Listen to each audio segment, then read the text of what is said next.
Intimate Judaism deals with sensitive topics and uses explicit language. Listener discretion is advised.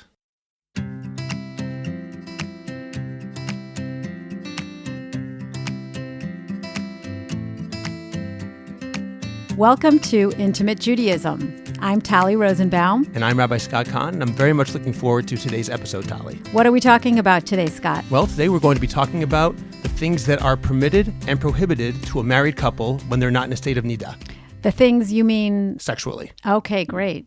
There's a lot to talk about. These are important questions. And it's going to be a heavy textual discussion. You brought us some text. I have some text over here. We're going to look at them. Some of them inside, some of them I'll paraphrase.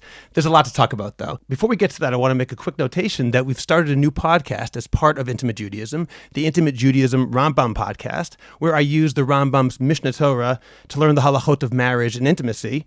The podcast is only available to the subscribers to our email list. There's no charge, it's free, but please subscribe by writing to scott@intimatejudaism.com and writing subscribe in the subject heading, or else just going to intimatejudaism.com and you'll find a place to subscribe over there. And please continue to send in your questions and your feedback about our podcasts. So before I begin, I actually want to mention one person who has been very helpful to me in these discussions. And Gemara Megillah says, Kol ha'omer davar b'shem omro, mevi gula leolam. Anybody who says something in the name of the person who said it originally brings redemption to the world. So to fulfill that, I want to mention someone named Rabbi Yaakov Shapiro. Yes. Rabbi Yaakov Shapiro lives in Crown Heights in New York, and he is the author of a tremendous book, what I believe is the single best book ever written on the subject of intimacy. It's called Halachic Positions, What Judaism Really Says About Passion in the Marital Bed.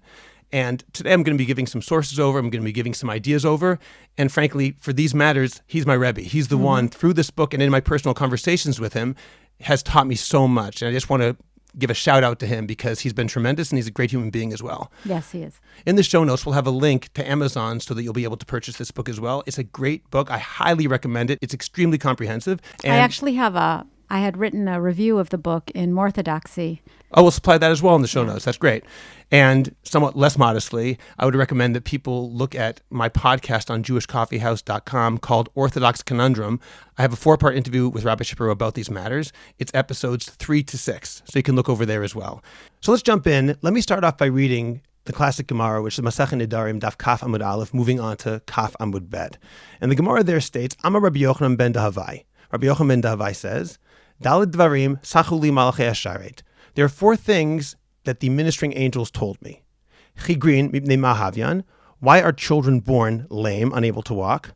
Mipnei shovchin et shulchanam. Because the parents, during intercourse, flip the table or turn the table over. Now, the Rishonim discuss what this means, and it seems that the most common interpretation that it means anal sex.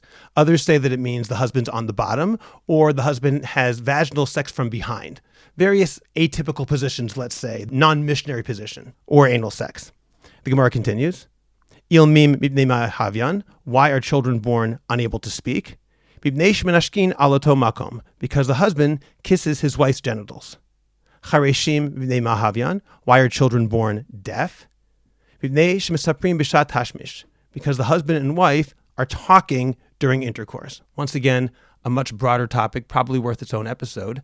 And just to quote what Tosfos says this means here, it means they're not being tsanua. They're speaking loudly. This is what Tosfos seem to imply. They're speaking loudly, so therefore people can hear them. Others say they weren't talking about tashmish itself. They weren't talking about sex itself. Again, a different discussion. And finally, the Gemara says, Sumin mipnei mahavyan. Why are children born blind? Mipnei shemistaklin boto makom. Because the husband looks at his wife's vagina. Scott, I'm glad you brought this text, but my question is this not considered an agadita from which we don't derive That's a great halacha? Question. That is a great question. And indeed, this does look like an agadic, meaning non-halachic Gemara. It looks like something which is a classic midrashic style, agadic style Gemara. And normally we would not derive halacha from this. The reason that that's not necessarily the case here, although we'll see we don't actually paskin like that Gemara. We'll get there in a moment. But the reason it's not the case here is the Gemara later on, as we will see in a few minutes, actually treats this very much like a halachic discussion. We'll see in the name of a Maimar, who's an Amora. He clearly understands this as a halachic statement. So now I'm going to skip a little bit onto Amud Bet, and I'll continue. I'm Rabbi Yochanan. So Rabbi Yochanan, this is not the same person. That was Rabbi Yochanan ben Dahavai. This is the Rabbi Yochanan. He says, Zo divrei Yochanan ben Dahavai. The words until now, the 4 things that he said in the name of the Malachei Hasharet are the words of Yochanan ben Dahavai. Aval amru chachamim, but the sages said, in contrast, ein halacha ki Yochanan ben Dahavai. The halacha is not like him. Ella, instead, kol ma sh'adam rotzeh lasot be'ishto oseh.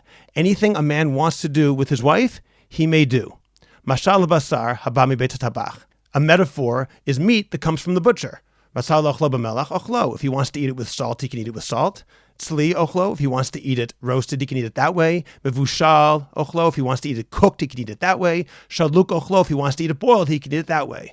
V'chein dag haba mi beit hatzayad. And similarly, a fish that comes from the fisherman, eat it however you want. So Rabbi Yochanan says that despite the very strong statement of Rabbi Yochanan ben Dahavai in the name of the Malachei Hasharet, that these actions can cause birth defects, he says that's not the halacha. The halacha is anything a man wants to do with his wife, he may do. So let me continue. Amar Amemar. Amemar then asks the seemingly obvious question, which gets back to what you said a few minutes ago, Talli, about this being an agadata. Man Malachei Hasharet. Who are these ministering angels quoted by the first opinion? Rabbanan. It's actually rabbis. It doesn't mean literally angels. It means rabbis. The itema Malachei Hasharet mamish, because if you say it literally means angels, Amai Amar Rabbi Yochanan ein halacha ki Yochanan ben Dahavai. How could Rabbi Yochanan then say we don't rule like that first opinion as quoting the angels? Ha'inhu b'ki b'trat havlad tvei. These angels are obviously more expert in understanding how a baby is formed than we are. If the angels themselves literally told Rabbi Yochanan ben Dahavai these cause birth defects, far be it from the Chachamim to say, yeah, but don't worry about it, because they are the experts in their day. The angels, they know more science than the average rabbi out there. So he says it can't be them. It must mean rabbis. And he says, why are they called angels? Because they're unique, and there are various answers that are given to explain what he means by that. That's really interesting. As you were speaking, what came to mind for me was the contrast between Rav Yochanan ben Dahavai and Rav Yochanan. And when the question is asked, how can it be that we can contradict the words of angels? When you look at what Rav Yochanan says, it is in such great contrast to angels. In fact, Rav Yochanan ben Dahavai is speaking about ministering angels, and he's speaking about relations that need to take place with a great deal of restriction, whereas Rav Yochanan comes along and says, no, it's like a piece of meat. There's something very contrasted to the ministering angels, as if to say, we are not angels. We don't go according to angels. Sex is a very regressive, primitive act. You like to eat meat, you like to salt it, you like to roast it. However you like it, you can do it. It's a very good point. And yeah, I think it's really interesting. You know, it also gives a little bit of a soothing way of understanding this Gemara, because when you first listen to it, you know, in our modern world, to talk about you can do with your wife as though she's a piece of meat, it seems like there's got to be more to it. People couldn't possibly have talked about their wives that way, right, unless there was a reason to contrast it to the way that ministering angels would assume that you would treat the subject. I think that's an excellent point. Sex. That's a very, very beautiful shot in terms of why he would use such a regressive, so to speak, mashal, this metaphor of meat and fish, in discussing sexual relations with one's wife. And he is speaking to the husband, obviously. And it's in order to contrast it with the idea that we're angels, or that we should act like angels, or take our advice from angels. And one of the lines that Chazal often say is, Lo nina Torah l'malchei hasharet. The Torah was not given to ministering angels. Right. Exact same term. Right. And Rabbi Yochanan here may very well be mentioning and alluding to that idea by using such a physical metaphor to describe sexual relations. And so I would say that just as we don't derive halacha from ministering angels, we also don't derive our behavior from Rav Yochanan, because we don't treat our partners like a piece of meat. Right. It's not a halachic statement either. It's in order to set up the contrast. It's in order to set up the contrast. And obviously the issues of consent that are implied when he says you can do whatever you want to your wife, that is a big question. He doesn't imply consent. He doesn't talk about consent. Right. Consent is not the issue here. Exactly. The issue is that sex is a primitive act which doesn't need to be guided by so many restrictions. Exactly. And in terms of that, one should not go in the wrong way and say, this implies that a person doesn't need consent, do whatever you want to your wife. That is not what they're talking about. Exactly. And that's why he can say that in this context. In a different episode, we should talk about consent, actually. We're going to devote an entire episode to the idea of consent in sexual relations in marriage. I'll just say outside, the Gemara then continues. I won't read it inside right now, but the Gemara continues by saying that a woman went to Rebbe and she said, Rebbe, I set the table properly, again, using the metaphor of the properly set table, and my husband overturned it, referring to what we mentioned earlier, either anal sex or the other positions that are not the missionary position. And then Rebbe says, that's okay. Well, he didn't exactly say that's okay. He said, look, what can I do? I can't help you. The Right. Torah allows it. And I think that a contemporary message for rabbis today is that, if a woman comes to a rabbi and says, are we allowed to do this? My husband wants to do this. And the rabbi says, yeah, of course. The woman might actually feel that, oh, I guess I have to do this because the halacha allows it. And we can talk more about this in our episode about consent. Right. But I think that contemporary rabbis, and not just rabbis, obviously also yoatzot halacha, or anybody who deals with questions having to do with sexual activity, need to be able to be sensitive to the subtext of the questions, because halakha will give you guidelines, but it doesn't mean that you have to do something because halakha allows it if it's not something that you're comfortable with. And you're absolutely right. That is what Rebbe answers. He goes, what can I do for you? Take it literally. And that itself is a loaded phrase, what exactly it means. And that certainly in our episode on consent, we should deal with that as well. Yeah, because the assumption is that you have to do it. I can't help you. But one can also say when Rebbe says, I can't help you, the meaning is you need to go home and discuss it with your husband. If it's an act that you're not comfortable with, that's between you and your husband. Very much so. Now, if we just take this piece of Gemara, which again is the most central Gemara, I believe, in terms of dealing with what is allowed in the bedroom, it seems that Rabbi Yochanan says everything's allowed. The problem is that this Gemara has to be balanced with two other Gemaras, and there are more than two other Gemaras, but two other Gemaras are representative. One of them is Masechet Nida, Daf Yud Gimel, Amud Aleph, where Rabbi Yochanan says, and it's the same Rabbi Yochanan who just said that everything is allowed, Kol hamotzi shichva zer levatala chayav mita. Anybody who, well, the question of what shichva zer levatala means, whether it means masturbating or ejaculating non-vaginally, that's not quite clear. He says, deserves the death penalty. So that is a very different way of looking at it. And in addition to that, there's a Gemara in Yevamot, Daf Lamed Daled Amud Bet, 34b. And over there, it certainly strongly implies, or says explicitly, I should really say, that anal sex, shelo kedarka, is not allowed. So this balance between Gemaras has to be understood, because our Gemara, Rabbi Yochanan said, do whatever you want. And there are various approaches of the Rishonim. Three representative approaches to reconcile them, or to say which one we passing like, are the following. One of them is mentioned by the Maggid Mishnah, or at least implied by the Maggid Mishnah. The Maggid Mishnah was one of the great Perushim, one of the great commentators on the Rambam's Mishnah Torah. And he says on a Rambam in Hilchot Isrei Bia Perek Kaf Aleph Halacha Tet that what's asur is, at least this is what he implies. It's not absolutely clear what he means. What's called coitus interruptus. In other words, a husband and wife having intercourse, and then he comes out before he ejaculates, possibly as a form of birth control, possibly for some other reason. That itself is a discussion, but that is what's not allowed. That makes sense, because when you consider the biblical prohibition, the story of Aaron Onan, that was the sin. And you're right. That Gemara, Yevamot Daf Lamed Daled, is talking about the story of Aaron Onan and exactly what they did. And also the Maggid Mishnah, in his comment on the Rambam, cites that story in particular. Two other approaches are brought by Tosfot on that spot in Masechet Yevamot, both of them in the name of the great Tosafist, the Ri. His first answer is, how can we reconcile these Gemaras? He says that you're allowed to do whatever you want, but you can't ejaculate non-vaginally. That's his first answer. In other words, do whatever you want as long as the husband ejaculates vaginally. And his second answer, which I want to quote inside because it's very important, and once again citing Rabbi Yaakov Shapiro, he says this is actually the majority opinion among the Rishonim. Oda Mari, the Ri also answered, this is his second answer, Delo chashuv k'maaseh erva onan, it's not considered like the act of Aaron Onan, meaning having anal sex, ela kishmi kavein lashchit zera, only when he intentionally tries to ejaculate extravaginally. V'ragil lasok kein tamid, and he always does this. This is his regular way of having sexual intercourse. Aval be'akrai ba'alma, but if it's something which he does occasionally, and he has a desire, he has a sexual desire to do this, to have non-vaginal sex, shari, it's allowed. That's an important source. It definitely is. And this is coming from the Ri, Rabbi Yitzchak, who's the great-grandson of Rashi, the nephew of Rabbeinu Tam and the Rashbam, and one of the most frequently cited of all of the Rishonim, and of course the Bali Tosfot as well. And as I mentioned before, Rabbi Shapiro says that last opinion I mentioned now, that is the most common position apparently among the Rishonim, that non-vaginal sex, or at least anal sex, and you can take it where that will go, is allowed as long as it's not your normal way of having sexual intercourse, as long as it's something which is done because you want to do it occasionally, because you enjoy that. And even that obviously would include ejaculating non-vaginally. So now just to tie it up and bring it back beyond that, let's just read the Rambam quickly in Hilchot Isrei Bia, Parakaf Aleph Halacha Tet, chapter 21, the 9th halacha, where he says, Ishto shel Adam muteret hilo, a man's wife is permitted to him.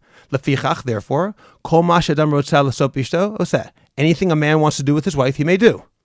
Bo'el b'chol eit shirtzeh, he may have intercourse whenever he wants. U'menashek b'chol ever shirtzeh, he may kiss any part of her body that he wants. U'ba'al leha bein kedarka, bein shlo kedarka, bein derech evarim, and he can have intercourse with her the normal vaginal way, non-vaginally or anal sex, or any other way. Derech evarim means where he's having intercourse. It could be oral sex. It could be anything that is not vaginal or anal sex. Ubilvad shelo yotzi shicha v'zera levatala, as long as he doesn't ejaculate non-vaginally. Now, what does the Rambam mean by this? That's a very interesting question. First of all, as I said, the Maggid Mishnah seems to say he does not mean that a person can't ejaculate non-vaginally. It means that a person can't have coitus interruptus. It means he can't withdraw in the middle of sex. That's what it means. That's at least what the Maggid Mishnah implies. Rabbi Shapiro brings a very interesting idea. He says that most handwritten manuscripts of the Rambam don't even have that line. And indeed, in the Rambam, in the Perush HaMishnayot, the 7th parak of Sanhedrin, when he cites this halacha, he does not mention as long as he doesn't ejaculate. And so you think it was added later? Well, I don't think anything, because I'm not a scholar in the Rambam. Well, I heard that Rav Kapach had an original version of the Rav Rambam. Kapach is one of the ones people who says it's not there. And it doesn't right. say it. It doesn't say it there. Yeah. Now, I'm loath to use the Perush HaMishnayot as a proof, because he wrote the Perush HaMishnayot much earlier in his life. So it's hard to say. It could be he changed his mind. So that's not necessarily a proof. Well, I think minds were changed later. I mean, it looks like the earlier sources were a lot less hung up about the Zera Levatala. True, but I'm talking about in the Rambam's own life. The fact that he wrote one thing in the Perush HaMishnayot and another thing in the Mishnah Torah, it has to be answered, but it doesn't necessarily mean that he agreed in both places. It could be in the latter source he had changed his mind in the interim. It's possible. Or that it was added. Well, most certainly. That line, as long as he doesn't ejaculate non-vaginally, could certainly have been added later on. And looking at Rav Kapach's manuscript and other handwritten manuscripts may very well indicate that that's the case.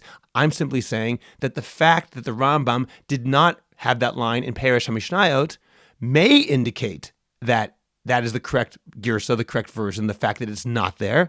But it's not necessarily a proof, because the Rambam in the interim may have changed his mind. And that would mean, assuming that it were not added, the Rambam either is saying that one can do whatever he wants as long as he does not have extravaginal ejaculation. When you think about it, once that statement is added, it takes away from the freedom of the couple to have what's known as outer course or have relations in other ways, which couples may choose to do for various reasons, including being after childbirth or having pain or having other desires that don't necessarily have to do with vaginal intercourse. Right. So that's why the Maggid Mishnah, for example, says it's referring specifically to withdrawing in the middle of the act of sex as opposed to having any sort of non-vaginal ejaculation. He says that's not true.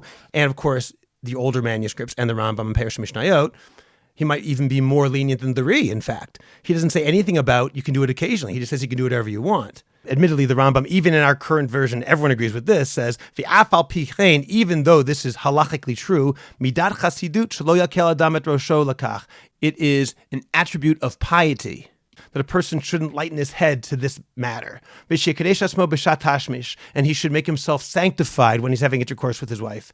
And then he continues with various other things that he shouldn't do when it's light out or when there's light in the room, etc. He also, in a different halacha, talks about the very serious matter of having non-vaginal ejaculation. The Rambam is not saying only one thing. He's saying numerous things. Let me just read one last source before we go further, and that is Even HaEzer, Siman Kafeh. I want to read the Ramah there. And the Ramah in the Shulchan Aruch. In the Shulchan Aruch. The Shulchan Aruch, Even HaEzer, with the laws of marriage. Siman Kafeh, Seif Bet in the Ramah. And the Ramah essentially quotes the Rambam and the Ri. And he says, he can do whatever he wants with his wife. He may have intercourse whenever he wants. And he may kiss whatever part of her body he wants. He may have intercourse vaginally, anally, or any other way. as long as he does not ejaculate non-vaginally. V'yesh makilin v'omrim shemutar shlo kedarka afilu imo zera. And now he cites 3. And some say that you can even do it and even ejaculate if he does it shelo kedarka, anally, in a way that is not regular. This is not his normal way of having sexual intercourse. So the Ramah, who is the standard posek for Ashkenazim, and this is where we conclude this part of our podcast, the Ramah says that ultimately you can do whatever you want. And some say that includes non-vaginal ejaculation, although he does conclude once again, even though this is permitted, anyone who sanctifies himself with that which is permitted is considered a holy person. So that's clearly the way the halacha is. And if you want to put it in basic terms, if we stopped right over there, it would be clear that we paskin like Rabbi Yochanan in Masechet Nedarim Daf Kaf Amud Bet, and the way the Ri reads it seems to be the halacha l'maseh, and the way the Rambam reads it is the halacha l'maseh. If that were the end of it, it essentially says people can more or less do what they want, even though there are certain qualifications. So, first of all, thank you for bringing all those sources and for clarifying that, in fact, a couple can choose to engage in oral sex or manual sex from time to time, as long as it's not their regular method of having sex. And it seems to be pretty clear from the sources that you brought, and especially the Ri, which says it quite clearly. What I have to tell you, Scott, is from my involvement with many couples, this does not seem to be the standard way of thinking, at least in the Orthodox couples that I see, certainly in the yeshivish couples that I see. And the reason why I bring it up is because I treat couples that may come with certain difficulties, that often requires the need to find other ways to be sexual, and they probably think that other than vaginal penetration. Not only does this tend to present a great challenge, most of the time the only heter that's given is a heter called nishuk evarim, which is that there needs to be some touching of the genitals when ejaculation takes place. This can be complicated because some of the conditions that women may have that they seek this sort of heter can also cause pain for them at the entry itself. So this heter doesn't really even help them that much. Again, I hesitate to bring up problems. The reason why I hesitate to bring up problems is that this is a podcast about sexuality, and there's a lot of really good stuff about sex. As a matter of fact, one of our listeners said, you're always talking about the problems. It's like learning the halachot of Pesach and only talking about the maror. There's a lot of really good stuff, and I don't mean to get back to that, but I guess because, I do see a clinical sample of people, I end up looking for the issues that can come up. Right. So it sounds like essentially your question is, if the halacha is so clear, at least why does nobody know this? Why is it such a big secret? So the answer is that I only presented one side of the story. I'm not going to present the other side in as much detail as I presented the first side, simply because this other side is the minority opinion, even though, ironically, it's generally the more commonly known opinion nowadays. The Gemara in Nedarim Daf Kaf, which states unequivocally that we don't paskin like Rabbi Yochanan ben Dahavai, like the Malachei Hasharet, the Gemara is very clear. However, the Ravid, in his book, Balei HaNefesh, which is where he deals with the laws of sex, the laws of Nidah, he reads that Gemara very differently. And he says, I'll read it inside, just a couple lines. Umasha amar Rabbi Yochanan, ein halacha Rabbi Yochanan ben Dahavai. When Rabbi Yochanan said that we don't paskin that these 4 things cause birth defects, etc., ela kol ma she'adam roteh la'asot b'ishto oseh, rather anything a man wants to do with his wife he may do, dimashma shemutar la'asot kein l'katchila, which implies there's nothing wrong whatsoever, do it as much as you want. Nireli, I believe, she'no ela al hafichat hashulchan bilvad. It wasn't referring to all 4 things. It wasn't referring to talking during sex. It wasn't referring to looking at his wife's genitals. It wasn't referring to kissing there. It was only talking about this thing called hafichat hashulchan, which presumably means shelo kedarka. Although actually the Ravid himself says it means having sex from the rear. In other words, having vaginal intercourse but rear entry. He says that's what that phrase means. And then he has various other conditions as well. The upshot of all this is that according to the Ravid, almost alone among Rishonim, that when Rabbi Yochanan says a person can do what he wants with his wife, he was not referring to all those 4 things listed by Rabbi Yochanan ben Dahavai. He was only referring to hafichat hashulchan, which, according to the Ravid, means rear entry vaginal intercourse. The other acts mentioned by Rabbi Yochanan ben Davai in the name of the angels, namely looking at one's wife's genitals, kissing her genitals, and talking during intercourse, these are forbidden, and the Gemara was never talking about those things when it said it's all allowed. And for whatever reasons, that's a whole different discussion for historians, but for whatever reason, that in many ways became one of the dominant strains, such that even though among the Rishonim, the Ri and the Rambam are the dominant strains, nowadays, if you ask most people on the street who know these halachot, they will cite this Raavad, or they'll cite the Mechaber of the Shulchan Aruch, or the Tur, all of whom cite this Raavad. Now, the Tur cites both the Raavad and the Rambam. However, the Mechaber, the author of the Shulchan Aruch, Rabbi Yosef Karo, when he wrote the Shulchan Aruch in Orach Chaim Siman Reish Mem, 240, and in Even HaEzer, Kaf Hey, 25, which I just quoted in the name of the Ramah, he essentially is using the Raavad to say most things that you would want to do that are non-vaginal sex are prohibited. So that's where it comes from, and it could be because of the influence of Kabbalah. The Zohar is very, very serious about the prohibition of ejaculating non-vaginally. So that could be part of it, as well as a general move towards Kedusha and holiness. These are all wonderful things, but I think it's actually a problem because people believe that the halacha is like the Mechaber, and at least among Ashkenazim, we paskin like the Ramah. And admittedly, there are other poskim out there, but I think it's fair to say that the practical halacha l'maseh should be understood to be in the name of the Ramah, even though most people don't know this. Let's even take the Aruch HaShulchan, who is a modern posek, Rabbi Chiyuv Michal Epstein. He was, the past 150 years. Yeah. He cites the Ramah, but he says it's very difficult to really allow this, and Shomer Nafsho Yerchak Mizeh, someone who really cares about his soul, should distance himself from this. So I don't want to pretend, because that would be dishonest, that the Ramah is the absolute law among Ashkenazim and there's no other opinions among Ashkenazi poskim, because there are. The Aruch HaShulchan, among others, says, well, I know the Ramah says this, but it's not such a good idea. If I can, he doesn't say it's asur outright. He says it's not a good idea. He hedges, I'd say. That's out there, and there are other things that should be mentioned as well. There are some people who take looking at his wife's genitals as a very serious isur. A lot of people take the idea of having light in the room as something which is not allowed. That's also based on the Gemara, which I didn't read. There, as I said, we're not going to go through all of Shas now. There are other Gemaras too. And you're saying that other passages from other Gemarot that refer to restrictions such as the lights being on or looking at your wife's genitals are actually covered by the Ramah as being not a restriction. I'm saying if we paskin like the Ramah, it sounds like that at least on some level, ultimately it's allowed, even though some people would say it's better not to. I don't want this to be understood as a comprehensive discussion about every halacha. To say simply, oh, Scott Kahn just said everything's mutter. I know the Ramah says that. I'm not denying that as long as it's done ba'akrai, as long as it's done as not your normal way of having sex, as something you do occasionally, as an additional way of having sex. But to say that there are no other details and there's no need to study the sources beyond that, I think is also untrue.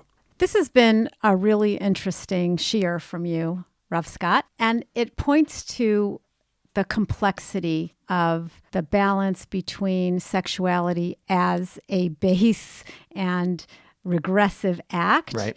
And our desire in Judaism to sanctify the act in a way that requires guidelines and breaks.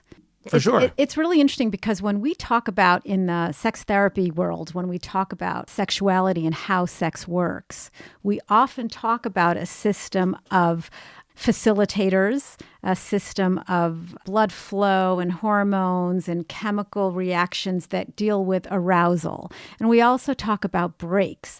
Sex needs to be a regulated act. We don't want to go crazy. We want to have some sort of... You're talking from a psychological perspective. Psychological and physical. I'm talking about the perspective of regulating your sexuality. And I think that there is an added layer of sexual regulation when we talk about Kedusha, or when we talk about marital sex in the context of a life that values pleasure and satisfying one another, but doing so with a certain amount of mindfulness, with a certain amount of sincerity and appreciation for the beauty of sexuality and for the connection that comes out of it. It doesn't seem to be addressed in these halachic texts so much. I realize that I'm possibly putting a reframe on it. But we do have many other texts that talk about Gan Eden Mikedem and Re'im Hovim. We do know that the Torah does value love and connection and sexual expression. And that's not so much addressed in the halachic part of what you can and cannot do, and in the Chazal who talk about restraining your Yetzer, and the Ramah who allows couples and kind of gives couples the ability to connect the way they need to, because ultimately we're looking at the relationship as one of two individuals who want to be able to express their love and passion to one another. There is a way to do that, but that's the ultimate that's the bottom goal. line. That's the bottom line goal. And part of it is also, as we've said in the past, that Chazal and rabbinic literature in general is not univocal. There are different positions that are coming. There are different ways of looking at it. Certain rabbis in the Gemara talk about having intercourse almost like you were forced by a demon. It's a certain way of looking at it, and others, like Rabbi Yochanan, say do whatever you want. And we have other examples. You and I were talking about a Gemara beforehand in Masachet Ketuvot Daf Samach Hey, where Rabbi runs home to have intercourse with his wife. Rabbi runs home to have intercourse with his wife after seeing Abaye's wife's arm. And then there's also the well-known Gemara, which we've cited earlier in this podcast in a different episode, about Rav having intercourse with his wife and Rav Kahana hiding under the bed in order to hear how the holy Rav is going to have intercourse. And he can't believe that Rav is talking in such a apparently base way. He was expecting to hear maybe Gemaras coming out of his mouth, and it was not that. And at a certain point, Rav Kahana can't hold himself back, and he makes a comment. Rav, of course, doesn't even know he's there. And he makes a comment, Rav sounds like somebody who never had food before. Like, he can't believe that Rav is talking like this, at which point Rav unceremoniously throws him out, although Rav Kahana says, Rabbi, I got to learn Torah. Torah hivlamod nisarich. I got to learn how to do it. However, we understand the Gemara, there are different ways of looking at it, and I think you're right. A couple has to navigate these things together. It's very important in this case, apart from looking at sources, apart from speaking to a halachic source and a halachic decisor, whether it be a rabbi or a yoetzet halacha, very important is a husband and wife have to talk to each other. Because let's take, for example, even what the Ramah and the Rambam, the more lenient opinions, say about a person trying to be a kadosh, trying to be a more sanctified individual in order to make his life more holy through sex. That's great, but if it's being done at the expense of his spouse or her spouse, then that is another indication or another factor which has to be taken under consideration. To simply say, I'm going to be holy, but I'm going to do it in such a way that now my wife is unsatisfied, that is something which is also not okay. We have to look at the various strands and work them out together. It's a very important element of sexual intercourse when it comes to halacha. Sexuality is so complex, and even the rabbis seem to have their own personal struggles with it. Every person deals with his own kind of sexual development, attitudes, and ideas about sex. And I think that this is really clear in our texts, that people, individuals, struggle with the idea of such an act that seems so primal on the one hand, but can be experienced in a way that is not only permitted, but in a way that is considered to be an important part of marriage, so much so that there are regulatory features of our texts that tell us how often we should and how important it is. Right. And you didn't bring that up. But it's all true as well. As I said, this isn't a comprehensive discussion about every halacha, but you're absolutely right. And if I could take even further, more than just being primal, because eating is also primal in its own way, but there's a strong element of guilt that's associated with it, simply because this is something which, al pi halacha, was asur until they got married. It was prohibited. And now they're married, and all of a sudden, not only is it permitted, you're saying you can do basically anything. It's such a switch for a lot of people. I'm guessing that a lot of people have a lot of guilt when it comes to it. And also, it's, in addition, a very powerful act. It can create a child. It's not something which is as simple as eating. It's something which can be very, very serious in its implications, obviously. Well, even with eating, even if we're really, really hungry, we don't just grab the first thing out of the fridge and just start eating standing up. We have to wash, and we have to say a bracha, and we have to say, wait a second, am I milchik or fleishik? Can I eat this? Most of how we are instructed to live our lives have to do with regulating our primal behaviors. And I think that eating is no different and sex is no different, but we are human beings, and so we need to eat, and we need to connect with another person, with our partners. And these in itself are not guilt or should not be guilt-inducing activities. Absolutely. Guilt comes from the idea that these base desires are bad, that the Yetzer is ra, that the Yetzer is bad. The Yetzer being the inclination towards fulfilling our hierarchy of needs on the lower levels. And we're in a constant journey of experiencing ourselves as human beings, sometimes at its most primitive level, but also working on developing a higher self and constantly being able to integrate these different parts of ourselves. There's a Gemara in Masechet Yuma that discusses that after the first destruction of the Beit HaMikdash, the rabbis got together and said, we don't want the Yetzer Hara, we don't want its reward, and they somehow killed the Yetzer Hara. It's a very interesting agadata. No eggs. No eggs, exactly.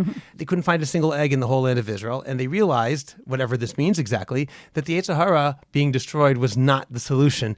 As you say, it has to be integrated into a life of Kedusha, not rejected absolutely. And what's really nice about this Gemara is that, once again, it stresses the importance of nuance, of gray. We can't live in a black and white reality. We can't take away the quote unquote evil inclination or the inclination towards base desires, but we can learn to regulate them. And that is the whole challenge, because taking away the source of desire or taking away the seduction or having signs up that make women dress in order to protect, those don't help you learn to filter and regulate your behaviors around challenges that come up for you. In fact, I think that what the Gemara is telling us is that the Yetzer that everyone wanted to stop because they considered it to be a base and evil inclination is in fact what creates life. That Yetzer comes from Yetzirah, creativity, and that it is a crucial component of vitality, of the creation of life, and that a sexual relationship is about vitality and the expression of love and passion. And just in terms of the idea of guilt as well, an important point I want to make, you're discussing regulation, and that's certainly part of it. And along with that, as I mentioned earlier, there are other halachot we didn't discuss at all. For example, the fact that despite what the Ramah and the Rambam say, you can do whatever you want with your wife, so to speak. As long as she lets. As long as she lets, right. Well, they didn't say that, but that's obviously the implication in other places, as we'll see in a different podcast. But that doesn't mean that you can do it in any... As long as she enthusiastically consents. Correct, absolutely. But of course, we haven't even started discussing the locale where intercourse takes place. So, for example, if other people can hear the couple, it's completely not allowed because that's an issue of tzniut. It has to be so quiet that nobody else can hear.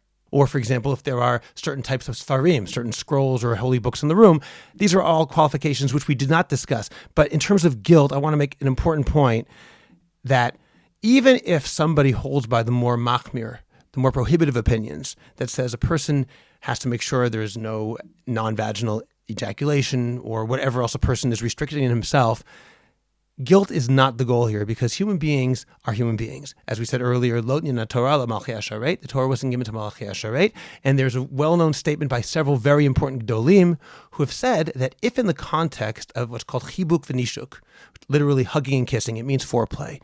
If in the context of sexual foreplay, a husband accidentally ejaculates, this is even according to those opinions that say you can't do that, they would say, don't feel guilty about it. That's just part of being human. You weren't trying to do it. I suppose you could say you're playing with fire by allowing foreplay, but foreplay is an integral part of the sexual act as well. And they don't say, therefore, don't have foreplay. That's not what they say. Chibuk v'nishuk is very important for a couple. The idea of sexual foreplay, hugging and kissing before actual sexual intercourse. If the husband ejaculates by mistake there, the husband shouldn't the next day run to say al chet and feel terribly guilty and figure out what he should do to atone for this terrible act. That's the wrong attitude, even according to the more machmir, the more prohibitive opinions about this. So I just want to leave with that particular idea.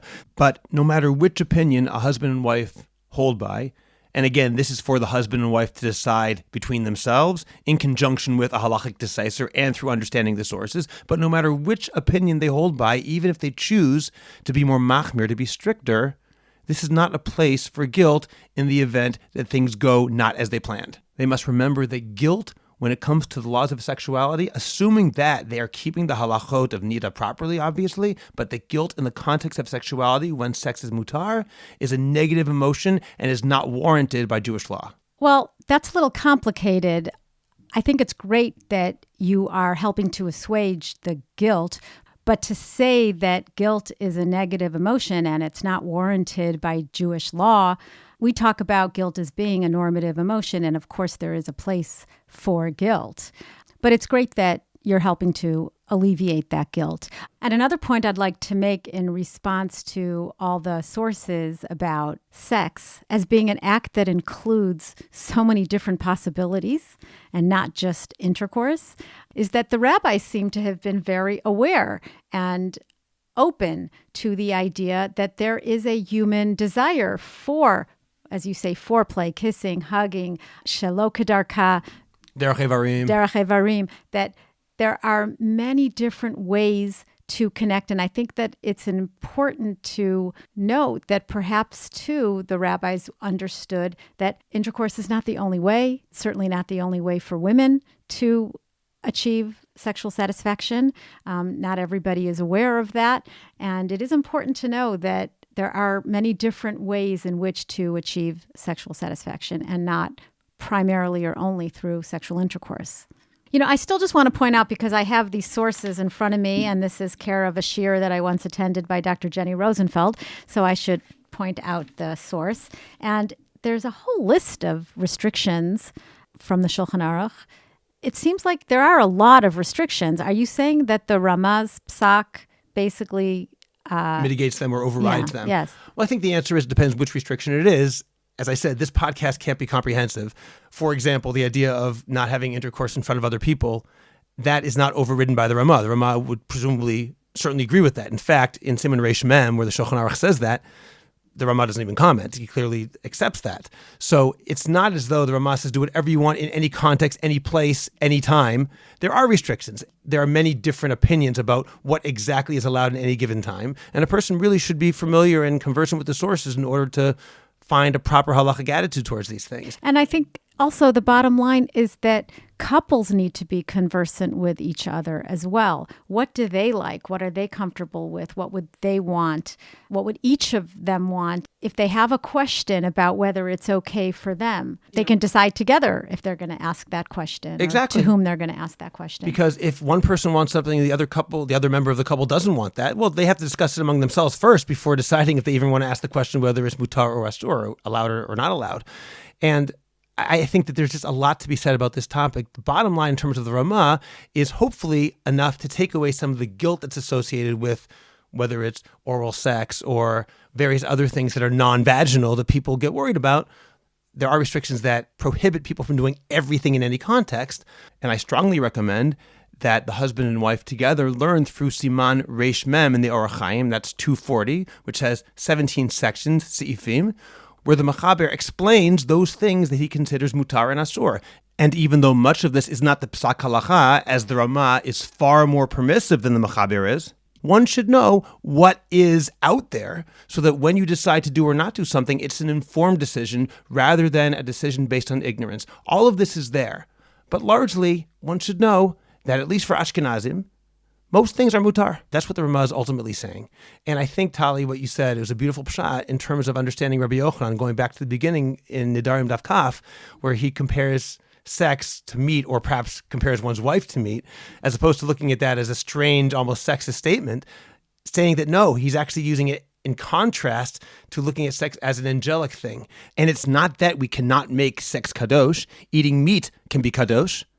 Eating meat is something we do as part of having korbanot. Eating meat is something we do on Shabbat. There are many ways that eating is also something which is a very, very holy endeavor, but it's also a very physical endeavor. Being kadosh, being sanctified when it comes to sex, does not inherently mean restraining yourself from doing what you want to do. Yeah, you can be spiritual and still appreciate the physicality of the spiritual act. As long as the husband and wife are on the same page. And it's consensual and they both want it. And they're working within the halakhic sources. Well, I hope this episode has been eye-opening and interesting for our listeners and for you, Talli. I hope so too. I found it very interesting. And Thank I definitely you. learned a lot from you. And I really, as I say, I'm not going to forget this one. Your shot about that Rabbi Yochanan statement is going to stick with me. That was great. We thank all of our listeners for listening to this episode of Intimate Judaism. And stay tuned for more episodes of Intimate Judaism coming out every month. Please also remember to subscribe to our new podcast, the Intimate Judaism Rambam Podcast, by writing to Scott, SCOTT, at intimatejudaism.com and writing subscribe in the subject heading. You'll then be part of our email list. And also, please send us your questions. I also encourage you to go to jewishcoffeehouse.com, where you can find lots of podcasts on all sorts of topics, Jewish and non-Jewish topics. So please go to jewishcoffeehouse.com, and on the homepage there, you'll see at the very top a way you can win a free set of headphones as well. Once again, we thank all of you for listening. Please share this podcast. Thank you very much for listening.